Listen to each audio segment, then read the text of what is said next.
Welcome to Smart Conserver. I live in Jamaica, and I'm not just telling you that I live in Jamaica because I want to say it here. I have to say it because I have subscribers that are located all over the world. Now, for those of you who lives outside of Jamaica, I just want to inform you that we are experiencing a meteorological drought. Jamaicans, I know I don't need to tell you, do I? No, I don't need to tell you that we're experiencing a drought. Unless you are living under a rock, that's the only way you can't see the effects of this drought. Look at the grass. Even look at your neighbor's plants. You realize that some of these plants are stripping, and even the fruits on them are getting small? Not to mention the dust that we're having.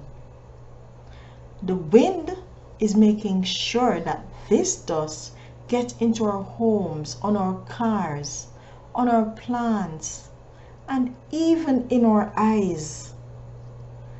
For the plants that are surviving this drought, look on the leaves. Look how dusty it looks. There are many types of drought, but the one that we're having, which is the meteorological drought, it is based on the degree of dryness or rainfall deficit and the length of the dry period.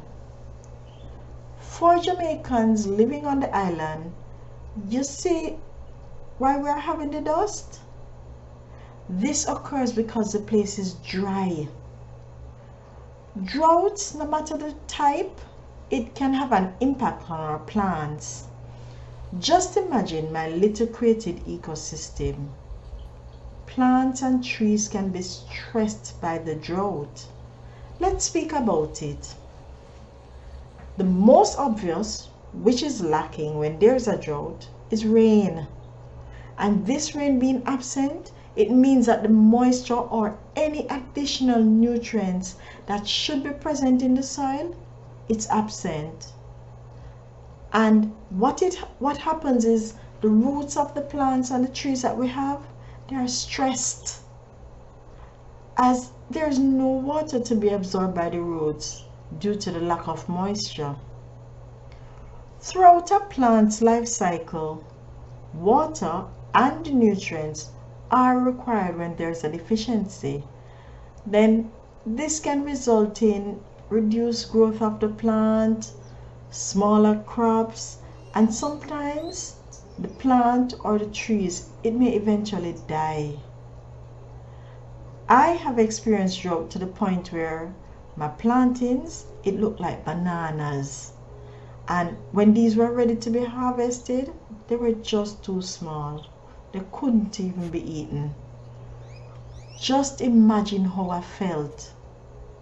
In fact, each time I even think about it, I get upset.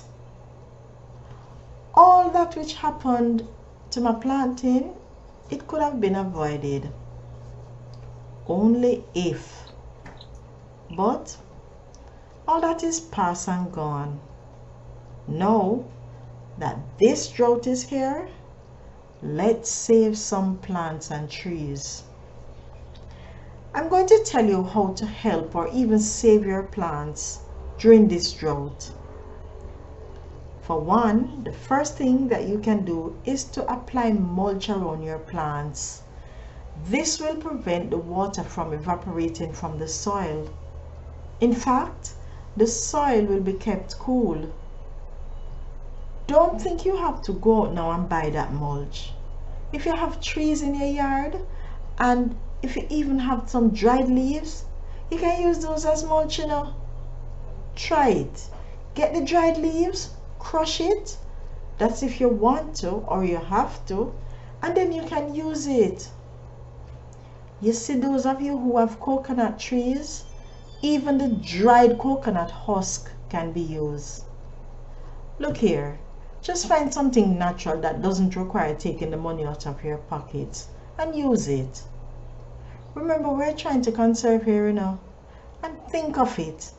Some of those mulch that you may purchase, it may be synthetic.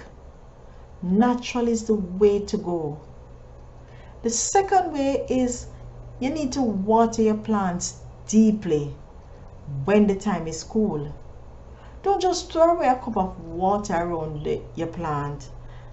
You need to water so that it soaks in. In fact, if you add some plant food to the water, then that would greatly help. With a deep soaking, you won't need to water often. Remember, you have the mulch around the plants and the trees. So with a deep soaking, the roots will be moist for a very long time to come. You won't need to do it that regularly though. The third way is to apply a temporary shade. This, I can tell you, works. I have been moving my plants from the carport to an area under the tree. As the air circulating under the tree, it will contain some form of moisture more than the air that is circulating on the carport. The air on the carport will be more drier. The aim here is to save these trees and plants. The fourth way is to use a drip irrigation, if it is possible. I will introduce something that you can use this on your plants, but that's in the next vlog. And it is something like a drip irrigation system. I've been using it for a while on my plants, and I must say it works. The fifth way is, please, we'll always experience drought, and the best solution for some of us during that time is to have these drought tolerant plants like succulents. These can handle low water conditions. Now that I've told you some ways to counter the effect of the drought that we are experiencing, let's see if you can prevent the stress on your plants. The rains finally came after weeks. The plants, they got what they wanted. It wasn't enough though. As quickly as it came, it was absorbed by the earth. You see how dry it was? The rains were needed to refill the reservoirs and to once again give the plants that life and the required nutrients and moisture. Even the plant leaves were washed off. The rains were so welcome by us Jamaicans that WhatsApp statuses were buzzing with videos of rains persons were experiencing. The feeling was like, when you give candy to a toddler, that was the feeling, that excitement. Overall, I almost lost one of my parsley. It got so dehydrated that all the major sections just fell over. I had to be using the last stored rainwater I had in order to try to revive it. And it worked wonders, especially when I watered it. All of my plants really survived. In fact, during the drought, I was reaping. At times I was really astonished to see what was happening in my ecosystem. Among the reaping, I reaped sweet peppers. What else I got? I got some kale. I had some parsley before it fell down. And can I tell you that I saw pineapples that I planted in buckets? They were coming up.